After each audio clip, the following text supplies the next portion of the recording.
Hello, welcome to the PHONEWORD Workshops Bounty Program. This is session 5 of 5 for the Bounty Project 1 with Bounty Team 1. It is 4 p.m. Arizona time on Monday, November the 3rd, 2014.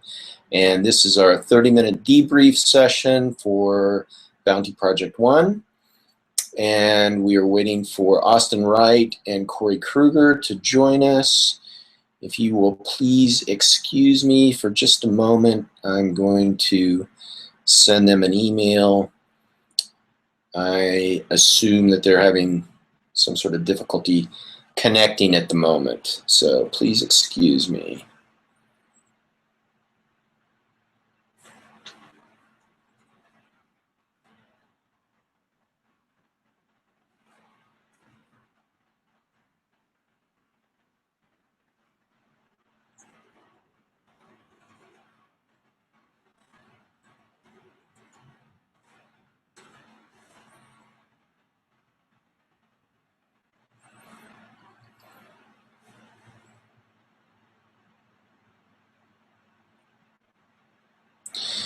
Okay, so if you're just becoming familiar with the PHONEWORD Workshops Bounty Program, let me talk a little bit about what's transpired over the last week. This is a pilot program, and we've been experimenting, well, we've been developing, let's say pioneering, a new way for developers to collaborate, work together, create open source software. Looks like Corey's with us. Hello, Corey. Hello. So a new way for developers to work together and collaborate on open source software, as well as a new way to connect talented developers to local companies, and maybe that'll change to any company, and highlight their skill set, as well as teach the community and provide valuable information and collaborative learning for the entire developer and designer community. So welcome, Corey. You and I were trying to connect on GitHub a few minutes ago. Were you able to post the code to the... Yes, I was. Yeah. Okay, great. Awesome. So for those of you that are interested, you can go to GitHub and you can see the code that was produced during this process at PHONEWORD Workshops is the repository, and the name of the repository is, I believe, Bounty Project 1 Dialer. So you should be able to see the code that was produced, and we welcome any feedback. Let's see. So I just posted a link to it. right.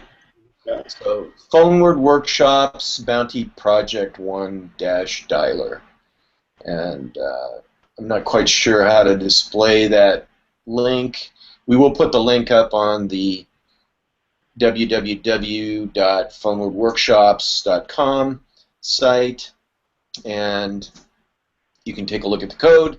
Feel free to use it. We welcome pull requests, and you know, hopefully this is the start of some community collaboration. So, Corey, why don't we go ahead and get started, and hopefully Austin will join us here shortly. Anything you'd like to say about the process at this point? Not a lot, but yeah, it's been. I've enjoyed it. It's always fun to collaborate on stuff. But yeah, it's been a good experience. Cool. Definitely always like connecting with other local developers. So, Corey, I know that you collaborate on projects with other people around the world. How did this experience compare with what you're used to in collaborating with others to develop software? Well, it was probably a little bit more, a little bit easier than most, since most of my collaboration is with people in other countries and not in real time or just through chat. So video calling makes it a little bit easier and faster, so that's always a plus. Also, knowing English is always a plus too. People I collaborate with do not know English very well, but yeah. Cool. Now, when you collaborate with others around the world, do you show the code like we were showing on the screen and kind of work on it collaboratively like that? Well, we usually work off of Git repos, so everybody's got a copy of the code. If we have to, we'll do a screen share or something like TeamViewer. Ever use that? It's kind of like Skype. Stuff like that. Once in a blue moon, we'll do like remote desktop. Not often, but yeah, that type of stuff. So it's usually just talking about the code, you know, trying to reproduce errors and that sort of thing between each other. Yeah. Okay, cool. So, anything else you'd like to add about the process, or any other comments? How do you think this could be improved? Well, yeah. Well, I'm not sure. Maybe I don't know. Maybe setting more milestones or something like that. I mean, we kind of worked on mostly front end stuff. Maybe we should have like had one day be the front end and then just stopped there, and then done another hour that was just the back end and no front end.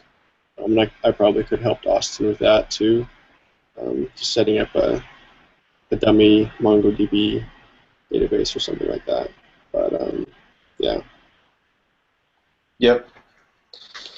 Yeah, agreed. We really got cut short on the back end side.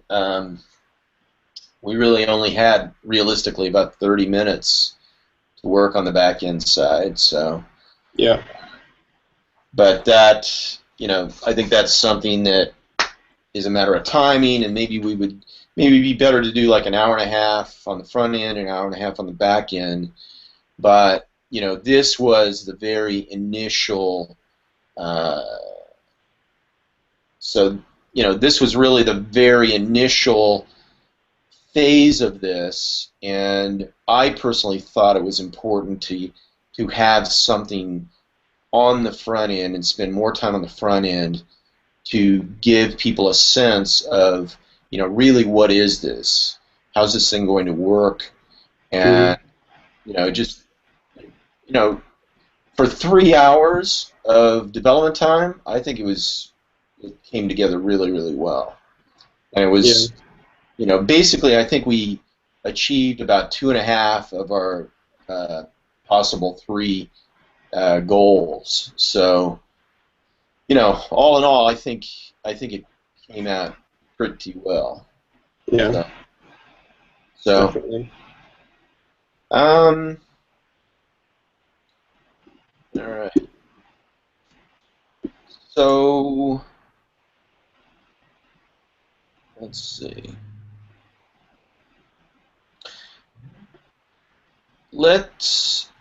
Now, for those that might be just getting introduced to this again, part of this wrap-up and debrief is to provide each other feedback on how this process can be improved.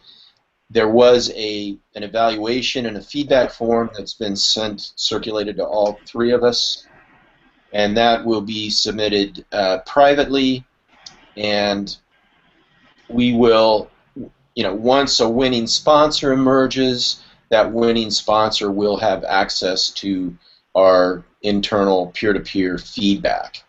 So that's a part of the process. That's a part of the value of being the winning sponsor.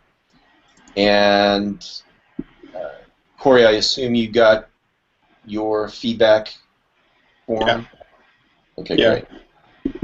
And we'll get that back before the winning sponsor interviews are set up, so that the winning sponsor can have that information prior to the interview process. And the other part that's available for the developers and designers is to choose a virtual address that they would be interested in developing as this platform builds and we actually have something that's operating and so forth. So, choosing those virtual addresses, not part of the debrief session today.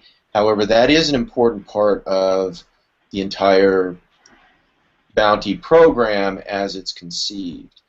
So, for you, Corey, you don't have to pick those addresses just now. It just has to be done before the final process is complete.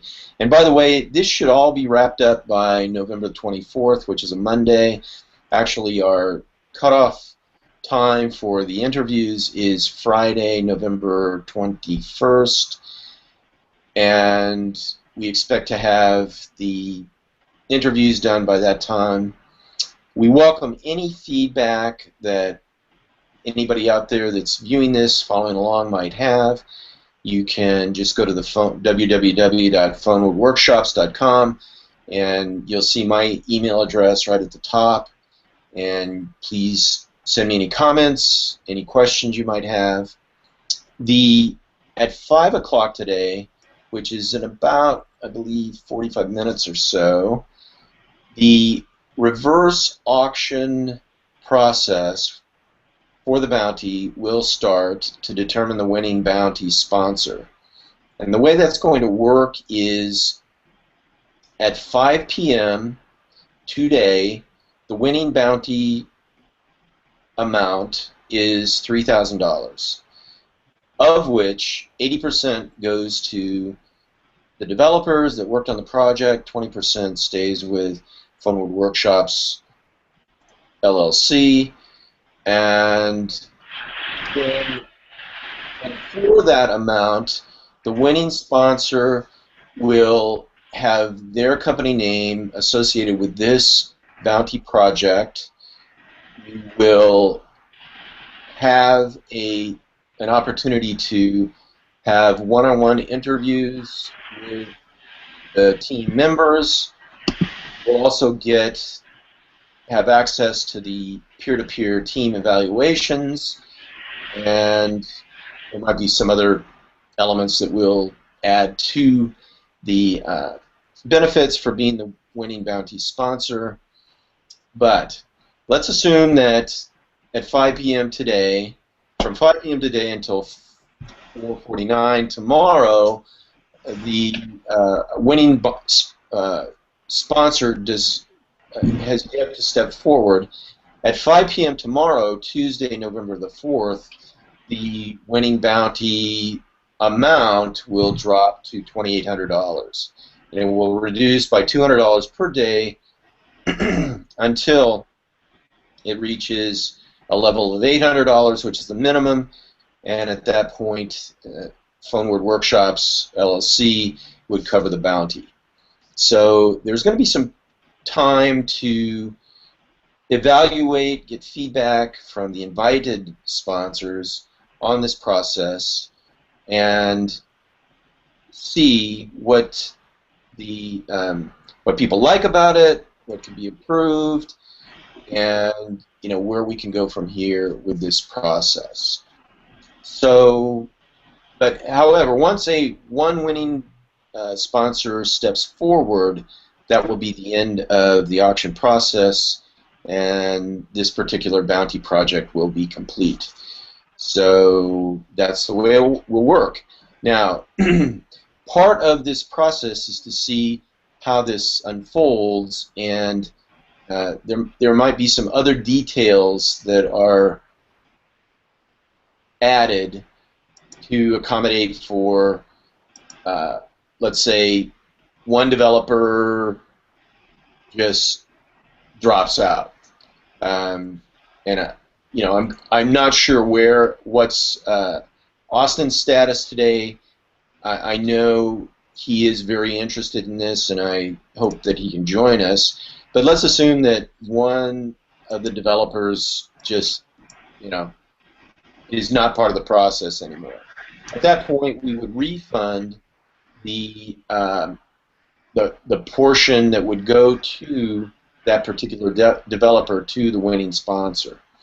And there might be some other nuances that we can add to accommodate. Let's say that one of the team members does not find a fit either for contract work or full or part-time employment with the winning sponsor. There might be a way to open up a conversation with that team member for, let's say, an invited sponsor that's sort of next in line. We're not going to get into that complexity at this point. I'm just saying that that's a possibility. So, those were a couple of points that I wanted to make. Let's see. Corey, could you go ahead and pull up the dialer so we can show the dialer and then screen share?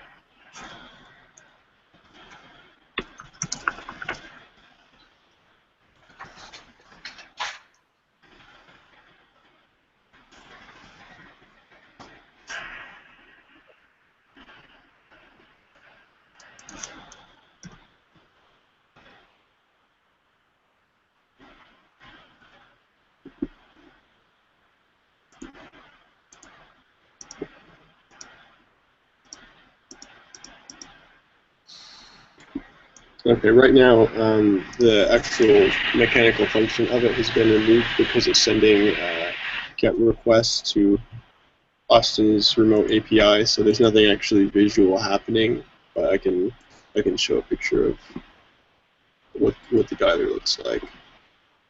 Okay.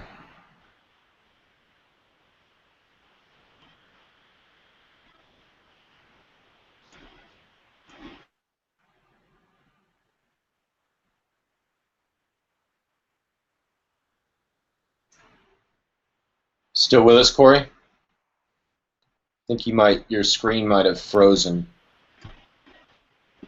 Okay, can you see that? Yeah, I can see it. Yeah. So at this point, because it's doing a GET request, it won't return anything. Right. The idea was that it shows the relevant information that it returns in this box, or in this area to the right here. Originally, it was set up as like a stub, so it was just getting that hard-coded information from the script. Then we were setting it up to get that information from Austin's database. It was sending a remote HTTP request to his server to get that information. Currently, it's yeah, that was the portion that we didn't complete. Let me see if I can just rewire it real quick. Actually, I think all I need to do is this.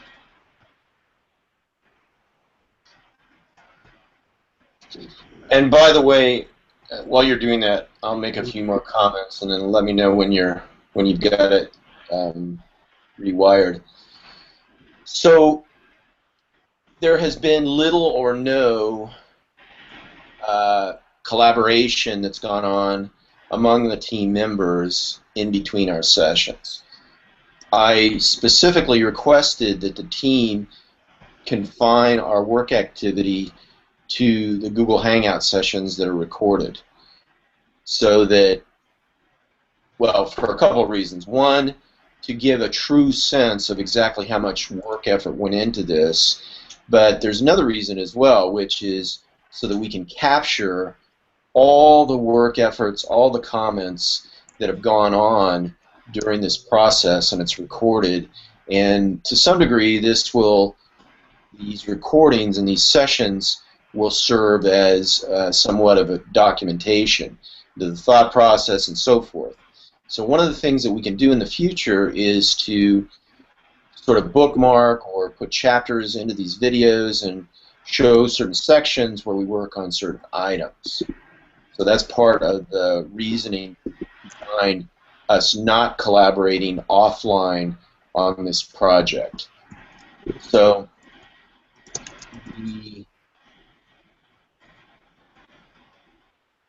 there are some other valuable elements that have come from this.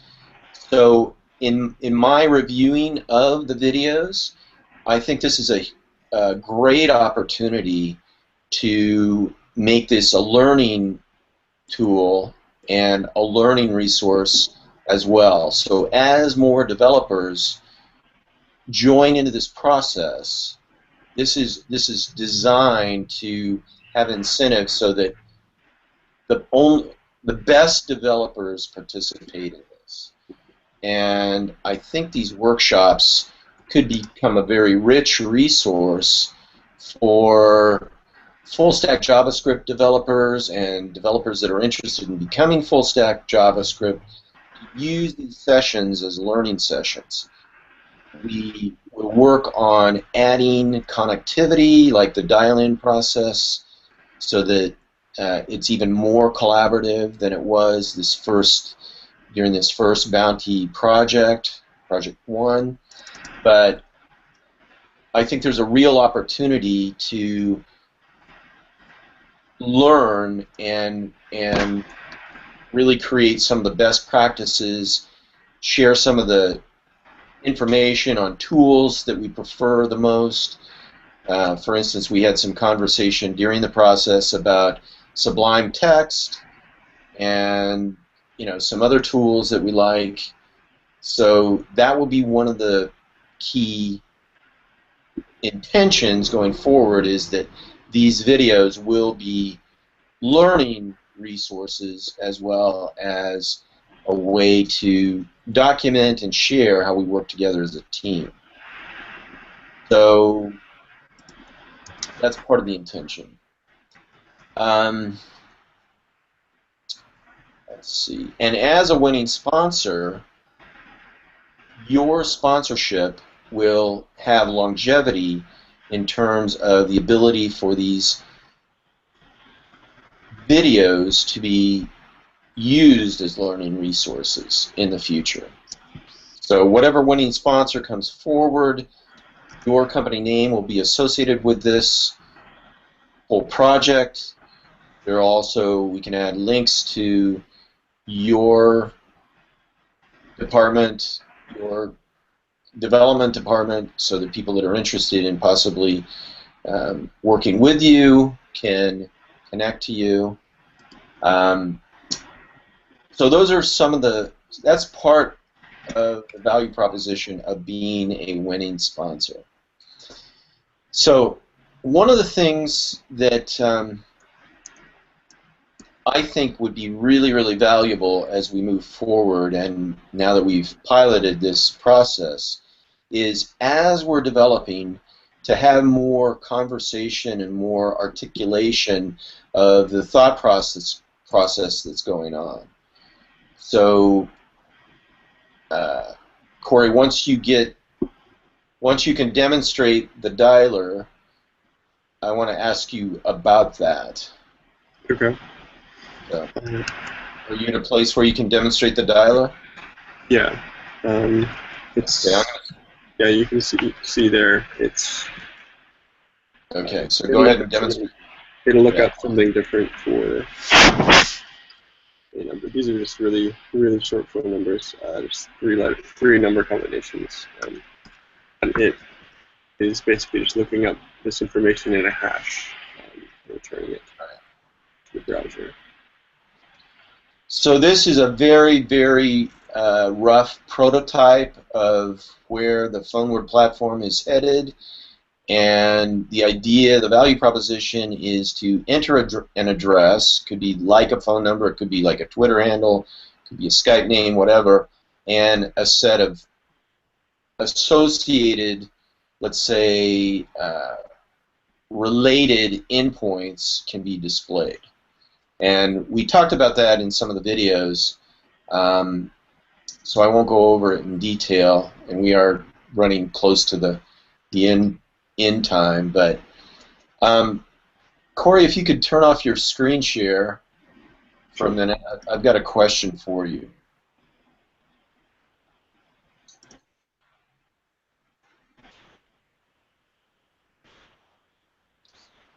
So I intentionally, during the development process, tried to stay quiet until,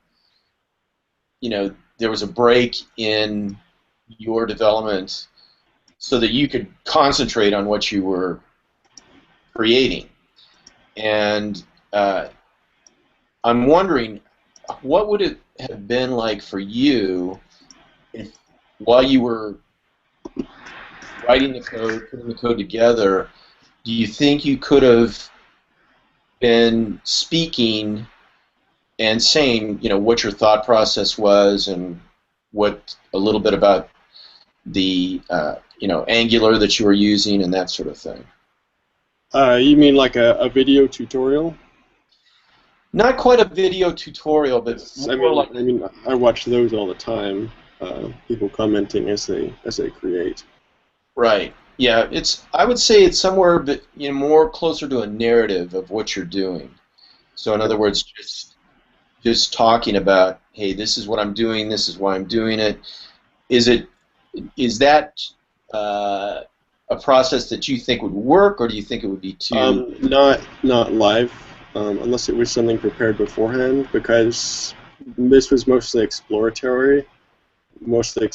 So I don't always know what I'm gonna do. So I'm sort of like deciding where I want to go or what route I want to take. Mm-hmm. So the dialogue might not be all that interesting. It might be kind of confusing, actually. But if it was something that was finished and I was like recreating a finished product that I already had planned, then yeah, I could do something more like that.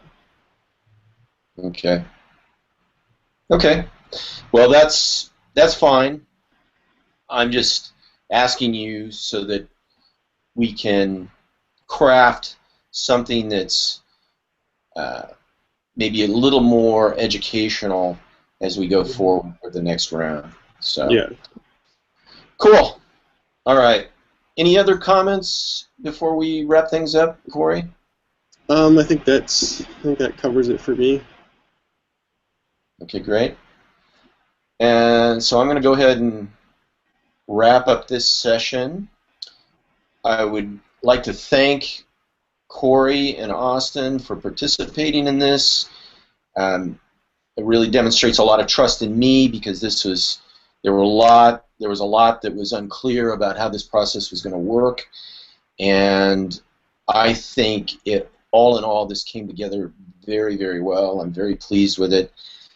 This was a pilot project. Our next set of Bounty projects will use this experience to refine the process and create something that's increasing in value for everybody involved. So, by the way, the conference bridge does work, and I'm going to continue to have that open, and we'll see if we can incorporate people that want to call in and comment, and maybe are following along and can be part of the process. And we might even open up some collaboration via the Google Hangouts. And it is my intention at least, to round out the team in the future, to have a front-end developer, a back-end developer, a designer, maybe an agile coach or Scrum Master, and maybe somebody who serves as sort of a project manager to bring all these pieces together and make sure that everybody's sort of flying in formation on these projects. So let's see, we are at 4:30. We're going to wrap it up. Please stay tuned to www.phonewordworkshops.com. You can follow along as the reverse auction bounty process is the next step. We'll see how that goes. And that will start in about 30 minutes. So if you are an invited sponsor and you should have received an email that will allow you to return it, and that would basically set your winning sponsor status.